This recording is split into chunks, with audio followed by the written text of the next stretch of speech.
shamelessness, which is, I think, kind of what you just described, is a sense of where we try to control our shame through our sexuality. So instead of shame controlling our sexuality, we control shame through sexuality, which may not sound like that big of a difference, but we're using our sexuality to avoid the underlying work that we haven't done. Hi, my name is Archuleta, founder and CEO of iAmClinic, an outpatient psychotherapy practice in Denver, Colorado. Welcome to Queer RelationTips, a podcast devoted to helping you create the love lives and relationships you crave. In today's episode, I sit down with Matthias Roberts, a counselor from the state of Washington and host of the podcast Queerology.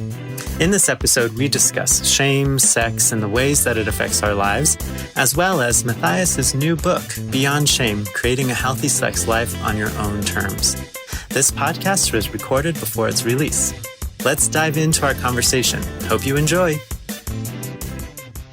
I'll start by talking a little bit about the book. So it's called Beyond Shame, Creating a Healthy Sex Life on Your Own Terms. And it's for those of us who grew up within kind of more evangelical Christian places of learning about sexuality, or quote unquote purity culture, as a lot of people call it now.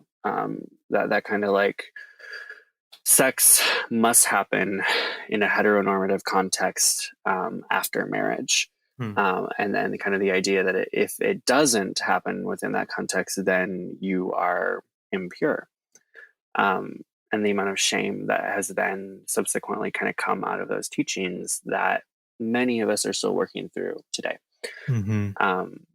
And so the book essentially is, how do we work with the sexual shame that we've been given? How do we kind of work with the lies that we were told around sex and sexuality? And then how do we kind of construct a more expansive, grounded, healthy sexual ethic moving forward? So excited about it. Yeah. Yeah. And so for people who pre-order it, before January 10th. So January 10th is the cutoff date.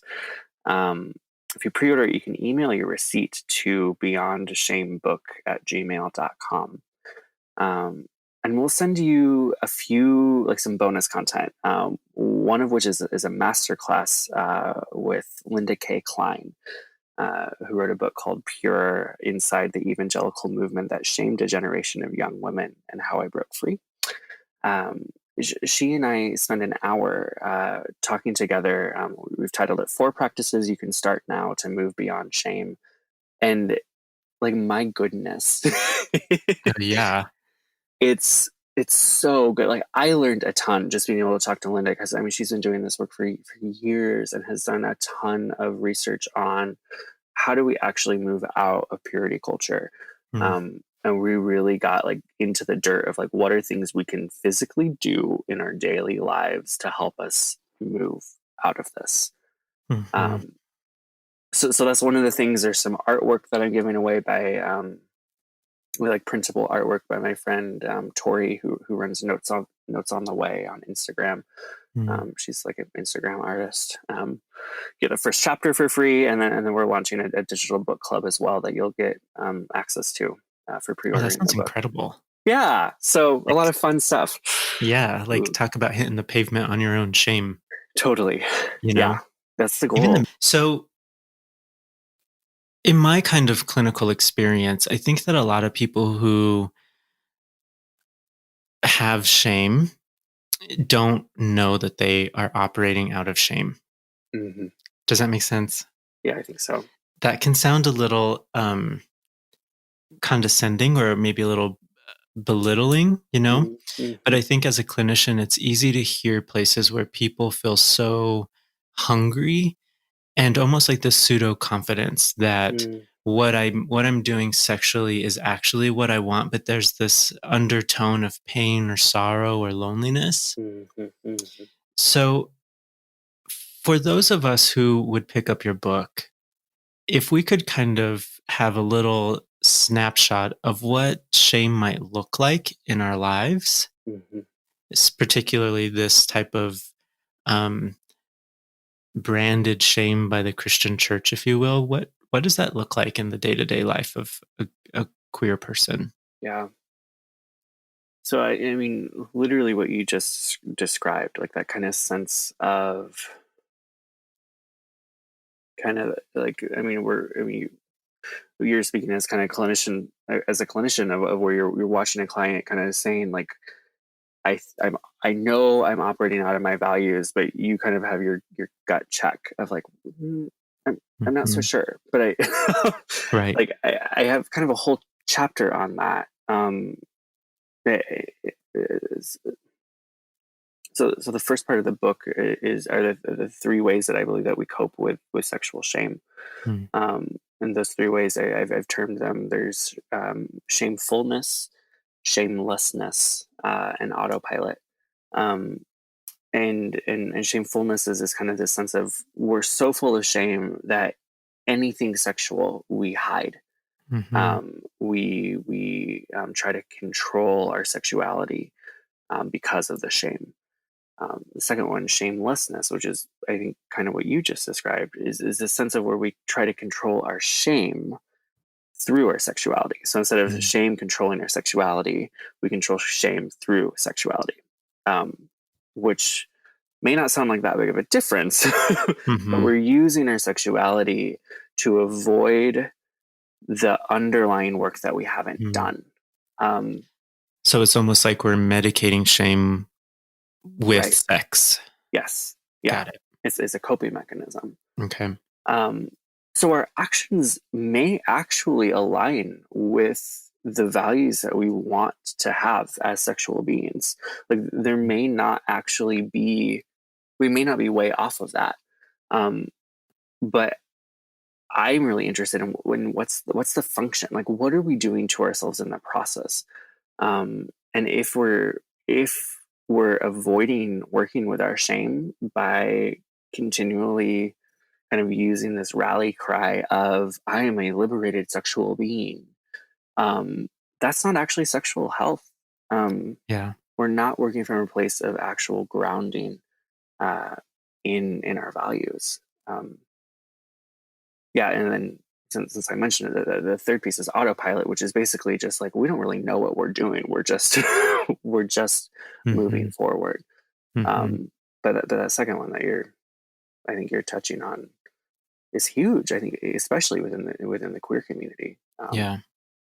Yeah. I believe in it so much because in the concept, I guess, or the process of it, because I definitely found myself there Hmm. for decades, just um, seeing myself almost use sex as a way to buy affirmation, to feel purposeful, that if a trophy guy wanted me, then it meant, if he wanted me sexually, then it meant I was actually valuable on some layer Hmm. of existence, and totally just using sex as this elixir Hmm. to kind of help me feel just valuable or desired or wanted. Like some of these basic things that a human just, they're like cornerstones of someone's identity, you Right. know? Right. Yeah. Yeah. So I definitely get that. Yeah. it's it, it's a trap that's really easy to fall into, and I mean, I deeply think that that just because it's a coping mechanism doesn't mean that it's necessarily a negative thing. Like, Hmm. it may not be our full potential for health, but I do think there are phases or places, positions, whatever we kind of want to call it, that we have to sit in for a while, even to to know ourselves in those areas, and then know what we have to work on Hmm. in order to kind of continually move closer to operating out of that sense of no, no, no, like I am loved, I am worthy, I am operating out of a sense of groundedness instead of a need to be kind of poured into by someone else, if Yeah. that makes sense. Yeah. If you could kind of give a before and after snapshot, before the work and after the work around shame, what does it feel like before, and then what is the experience thereafter? Hmm. So I mean, one of the definitions of shame that I really like, because there are kind of many out there, but is this idea of what shame actually does to us, how we respond to shame, and one of those things that we do is it makes us turn away. Um, Shame kind of automatically makes us want to hide ourselves. Mm. We oftentimes, when people are in shame, they can't make eye contact with someone, or they like physically look towards an exit, or they like kind of turn in on themselves and their bodies. Um, and it works that way relationally as well, um, both interpersonally with other people, but also relationally within our own selves. Mm. We turn away from our own selves. Totally. Um, and I think that's kind of the before, that sense of was a yearning for a connection, but not feeling worthy of it. And then either turning on our own selves or turning on other people because of that sense of unworthiness. I'm not good enough. Nobody wants me. Um, those kinds of messages. Yeah. Um, the after, um, and I don't necessarily see after as a position that we necessarily arrive at. Like I don't know that shame is one of those things where we move, like all of a sudden we're in a shame-free life. Like Sure. I don't think that happens. But it is a sense of then knowing how to work with ourselves, of Mm. knowing what our values are, knowing how to, when we are turning away from ourselves or turning away from other people, excuse me, um, knowing how to then recognize that, and Mhm. and then give ourselves the kind of, we have the tools then to re-engage, to rework with people, and to enter into a relationship, sexual or otherwise, um, with a sense of confidence, Mhm. groundedness, enjoyment. We don't have those shame voices kind of lurking in the background, telling us that we're fucking it up. Yeah. Almost like we don't have the pain that we need to medicate anymore, Right. or we can acknowledge the pain and handle it and interact with it differently. Hmm. Hmm. Yeah. Yeah. Yeah. I mean, I'm curious because I mean, you're a clinician. Like, what? I kind of want to ask you that same question. Sure. The before and after. Yeah. Yeah. One of the things that I notice with my clients a lot when there's shame in any area of their life, particularly around sexuality, it feels to me very compulsive. Mm, Like they can't stop thinking about the whoosh, the euphoria, the payoff, and the grandiosity of how good it's gonna feel. right.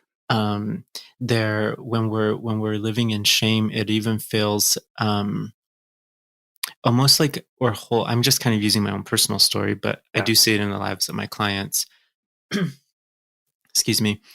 But it's like this duality. In one sense, it feels so good, but then in another sense, I call it the fallen trifecta. So this Mm, whoosh of gratification just feels so good. And then afterwards, I feel valueless, almost like that shame voice you're talking about says, look what I just did. No one's going to want me. right. And then we feel powerless. I Mm, told myself I would never, ever do that again. And I just did it, you know? And because of what I did, and because I cannot trust myself, I shouldn't expect my ideal to actually manifest itself. That mm, love mm, life or that sex life where the feeling that sex could be free and liberating or emotional and connecting or just even fun without feeling dirty right. is never going to be my experience. Right. And I think Right. it just kind of creates this circular, it creates the cycle of saying like exactly what you're saying here, Matthias. Like, I don't deserve this really beautiful thing, so Mm, I'm gonna hide it from people. mhm, But then I'm gonna create this fantasy of how good it's gonna feel, and then I'll do it, and then it's gonna hurt. So then I'll shut down, and this pain will grow. right. I shouldn't show it to anybody, but then I fantasize about it, and we kind of just go in the circle over and over and over again. Mhm, mm. Yeah. Yeah. I Yeah. think even in my own experience, like I've done a lot of work, Mm, um, years of therapy, years of EMDR, like researching shame and what it feels like and what it tells me.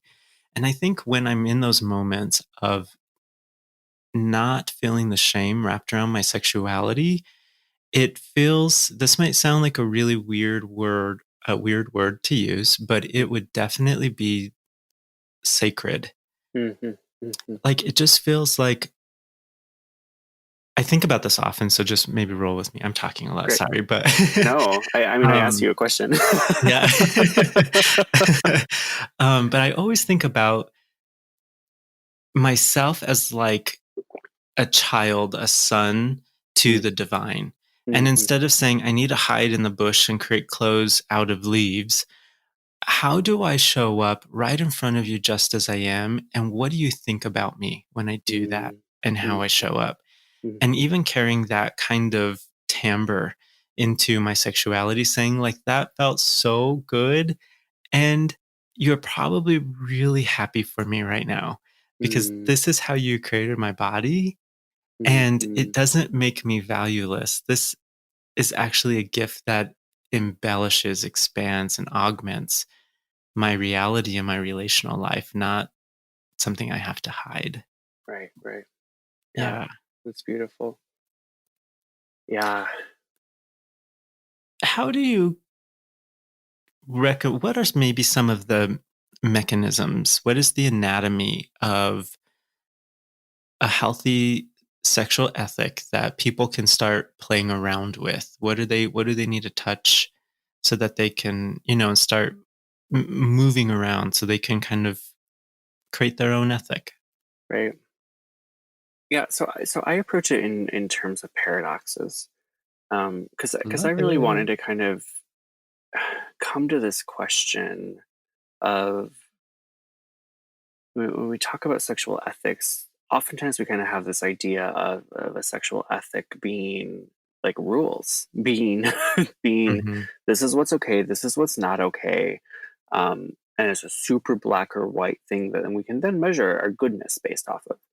um, and I don't buy that. That's really not the way I think we're wired to exist in the world. I don't think that's the way. I mean, if we talk about the divine, if we talk about God, like I don't think that's what God wants for us. This kind of moralistic black and white categories.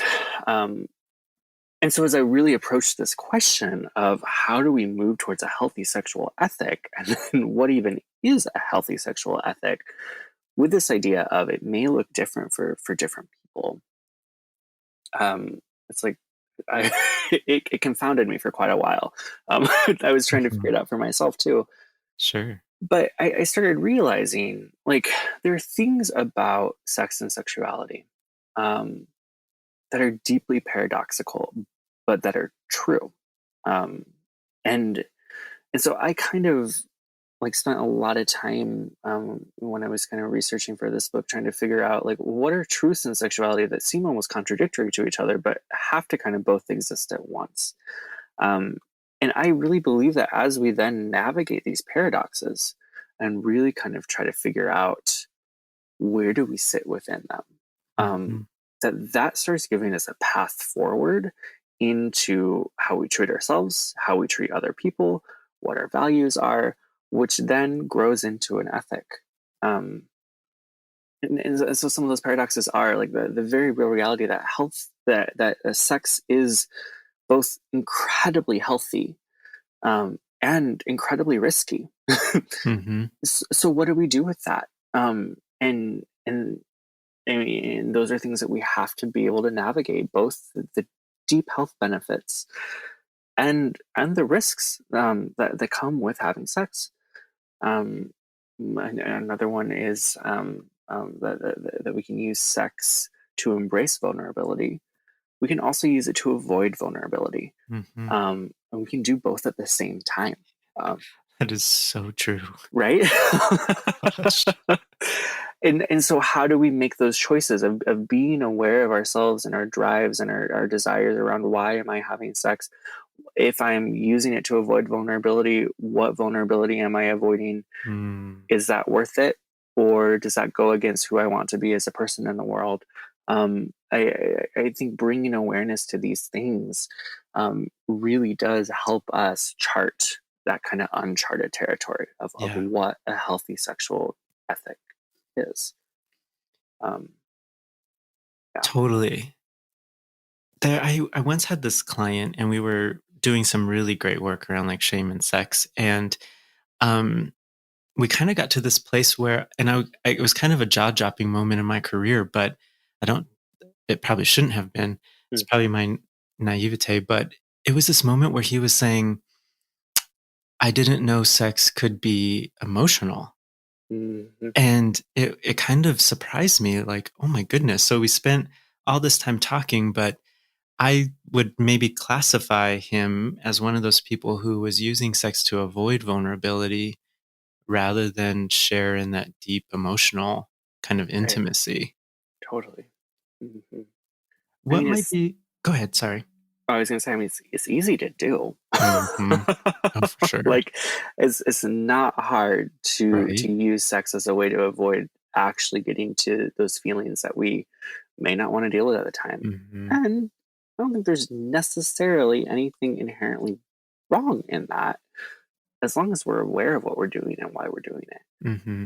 Um, Yeah. And to honor the fact that like sex, there's a time for it to be playful and there's a time for it to be emotionally intimate and vulnerable. And then there's a time for thrill or, that, mhm. that it's Right. not just this one path it has to follow. Hmm. Yeah, exactly. Mm. Hmm. I can't wait to read this book. Yeah. I am so excited for people to get their hands on Matthias's new book, Beyond Shame. I hold Matthias with such a high regard. He has one of the most gentle hearts and one of the most brilliant minds. I guarantee that his book will not be an upset. If you're thinking about your sex life, your sexual ethic, or even just the way that shame around sex impacts kind of your day-to-day life, this book is totally perfect for you. And now, back to the show. Is there something else about the book that you're just like, it's just burning a hole in your heart? Like you just gotta talk about it? I mean, besides the whole thing. Right, right. You know, I wrote the book. I mean, not only for my own self to kind of explore these things within my own life, but also with just the very real hope that it might bring us a little bit further along as we try Mhm. to navigate these things. I mean, it's being marketed to a general audience, but I wrote it in such a way that I had my queer siblings in mind throughout the entire thing, because I think these are questions that we're wrestling with in a way, and shame, especially sexual shame, things that we're wrestling with in ways that um, maybe are a little bit more intense than maybe a general person reading the book. Um, and so I think like that burning desire is simply to kind of be like, we can talk about this and we can find health. I deeply believe it's possible, um, and I hope that that's all work that we can continue to do together. Mhm. Um, Mhm. yeah. Yeah, I resonate with you in that. It's almost as though we've come so far politically, and socially, culturally. We have obviously the ability to marry and queer love and sex is more commonplace and seen as a normal biological variant in many ways. Hmm. But there's still kind of this unresolved tension that I think we carry internally that still has yet to captivate our attention Right. and really put our effort to work, Hmm. you know? Hmm. Yeah. Yeah. That idea of thriving, Yeah, um, totally. of kind of fulfilling, like actual fulfillment, not just existing, but finding a thriving, good, deeply good life. Hmm. Um, and I believe our sex lives are a microcosm of our broader lives. So as we work with our sexual shame, we work with our shame everywhere. Mm-hmm. leads to thriving everywhere, not Mm. just in the quote unquote bedroom. Yeah. So, Dr. Tina, a dear friend of mine, she would say that shame around sex is the first experience of shame that we have. yeah. And so it literally becomes in some ways the cornerstone of this mountain of shame. Right. And so I think she would resonate with you that when we start to unwind and work through the sexual shame, we're kind of shaking the whole shame mountain up, Totally. allowing it to crumble all the more easily, you know? Yeah. Is that Tina Schermer Sellers? Mm-hmm. Yeah, she wrote the foreword to the book. Did she really? Yeah. Oh, she's such a sweetheart. She's amazing. Yes. Oh, yeah, you two guys are just rock stars, killing it out there. I adore her. Yeah. Mm-hmm. For sure. Yeah. For sure. That's so good. And it's so true. Exactly what you said. Like sexual shame is, shame affects us at the very core, and our sexuality exists at the very core of who we are. So when those two things mix together, there's a lot of impact. Totally. Yeah. You know, I remember, I used to be an adjunct professor. I taught master's level counselors, excuse me, and the class that I taught was sexuality and counseling. And I was in this like really fun season of my career, was right out the gate. And I was doing all of this research on shame. And I put together these incredible PowerPoint slides, or at least I thought they were. And I taught this class and I was like, oh my gosh, it feels so good to like not have shame. Right. And then for like years, I was waking up saying like, why do I feel so invisible? Why does it feel like it's not my time yet? Like God is against me, like the universe is against me. And literally, Matthias, like 2 years later after I teach this course, right, I'm like, oh my God, this is shame. Like the shame wasn't this cognitive understanding. It was more of this felt experience of just being less than, inadequate, you name it, you know? And I think that it's just such a sneaky little sucker, like the symbiotic relationship just kind of feeding off of us and we feed it back. And it's so sneaky, which is why I'm just so excited for me and everybody else to get our hands on your book. So we can create an experience that thriving that you're talking about, because it's ours to behold. And I honestly think, and I'm getting a little on my soapbox here, but I think that the queer community is here to teach other communities a lesson about unconditional love. Yeah. And I will take that to my grave. Yeah. Yeah. I think that's so true. So if I could maybe just shift our focus a little bit and talk a little bit about you. How was it for you to write this book from kind of from an emotional perspective? Yeah. It was hard. I mean, so there's this fantasy about writing a book, right? Like of what it's like. And I feel like I've watched enough of my friends write books to kind of realize like it is just a fantasy, but I wasn't prepared for the actual reality of what it costs to actually kind of sit and pour out into existence something that hasn't existed before. And I don't say that to sound grandiose, but I think you should own it because it is, yeah. Right. I mean, it's a massive amount of work, and then to write a book about shame and sexuality, like it just brought into such stark focus, like the areas where I need to work and where I need, like, I would write something and then like stare at my screen and be like, okay, I believe what I just wrote. But am I there yet?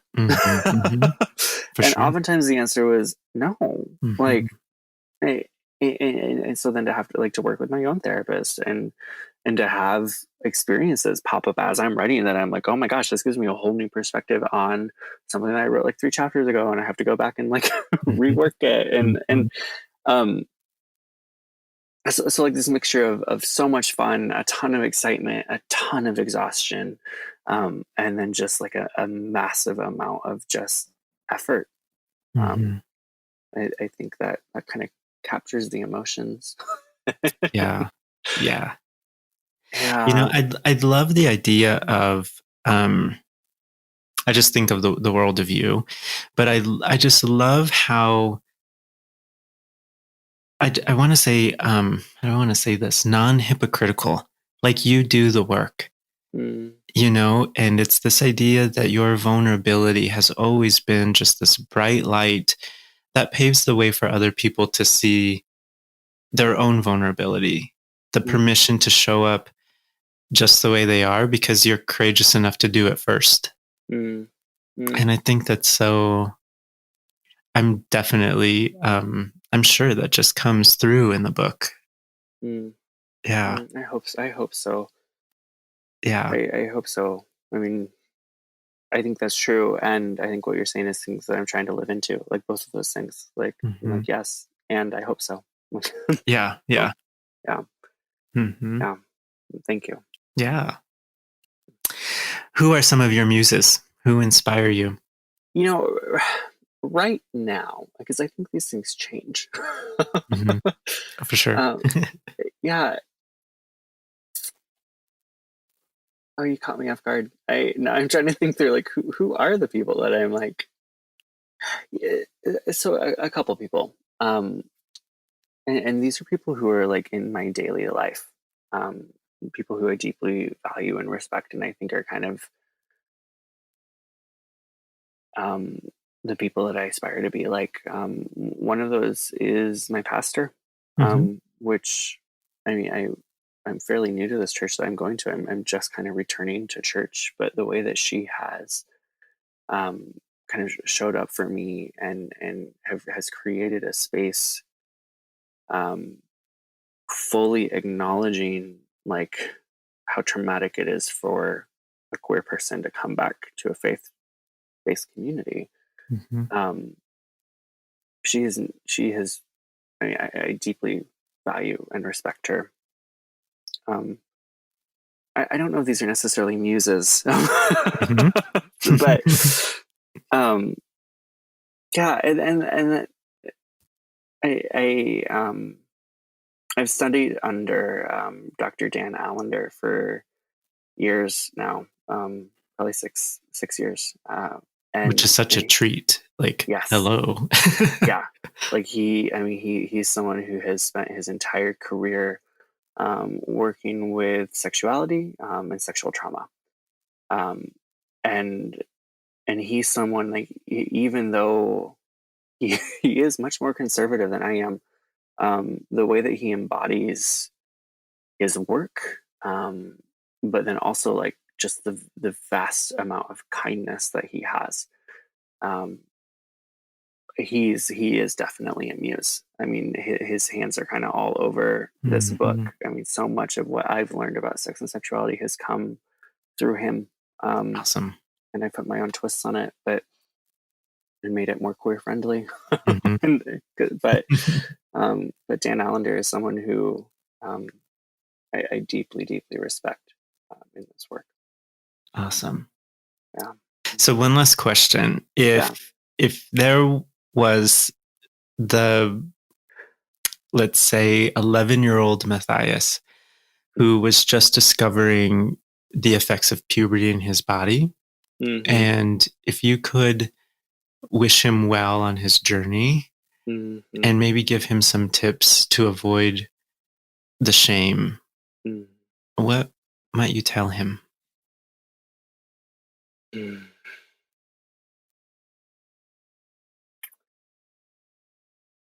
Yeah, because I mean, the moment you said that, the actual 11-year-old Matthias kind of popped into mind. Mm, And I think the very real reality that much of the shame that he experienced, that I experienced, was external. And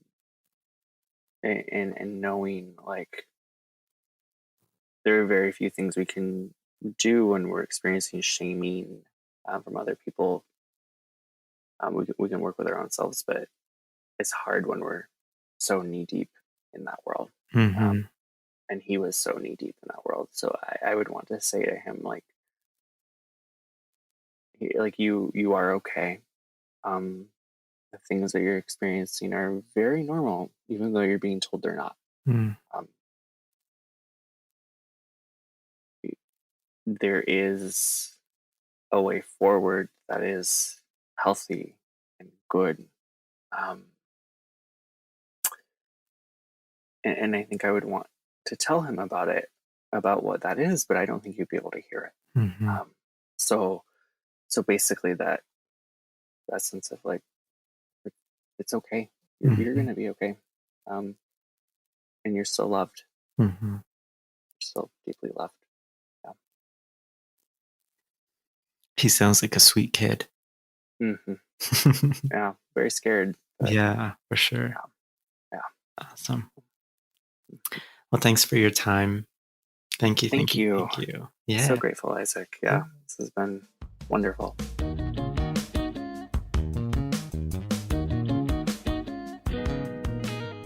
As a 20-something, I remember explosions and fireworks going off inside of my stomach and my chest when I began experimenting sexually with people of the same gender. I couldn't imagine that something so explosive, so rewarding could be firing in my body. It was such a treat. And the moment that the sex was over, I felt so crushed with guilt and shame. Just this wash within my body that says, Isaac, what did you just do? Look at how dirty that was. And it's very sad, but I think that experience is far too common for many of us in the LGBTQ community. Not all of us, but for many of us. And I think Matthias was right. For a lot of us, we can use sex to medicate the pain of the perceived inadequacies we carry around. The pain that says, Isaac, you're not enough unless some trophy guy like that hot guy at the bar wants to sleep with you. Or you're not desirable enough if no one wants to sleep with you. So having someone interested in me sexually was almost a form of validation that was speaking to my inadequacies rather than to my true value. And I was using sex to bolster my self-esteem, which inherently isn't self-esteem at all. It's what we would call other esteem. In this light, I think it's so easy for us to use hookup culture and apps like Grindr or Scruff or Bumble, Tinder, whatever it might be, to be a form of validating medication rather than an apparatus of true connection. And don't get me wrong, sex doesn't have to be all about this emotionally fluffy, deep stuff. It can be fun and it should be fun, and there could even be some spontaneity and thrill. Absolutely. But when we use sex and dating apps as a way of feeling more desired, as a medication for who we are, I think we're kind of in some, I don't want to say slippery territory, but I do think that we're not fully aware of how precious and beautiful we are. And I think Matthias has some great thoughts around shame and how that process happens. Now, don't get me wrong, I'm not anti-sex in any way, but I am anti-using sex out of pain, not because I think in and of itself that's a bad practice, but because you deserve to know more about your beauty and about yourself. When we can live confidently in who we are, and we allow sex to embellish our sense of strength and beauty and confidence in the world, I think we're sitting pretty. Queer RelationTips is a podcast sponsored by iAmClinic, a counseling practice devoted to the LGBTQ+ community with in-person and virtual counseling options available. iAmClinic. Create the love lives and relationships you crave. Find us online on Instagram at LGBTQ_therapy and Facebook at iAmClinic. That's iAmClinic.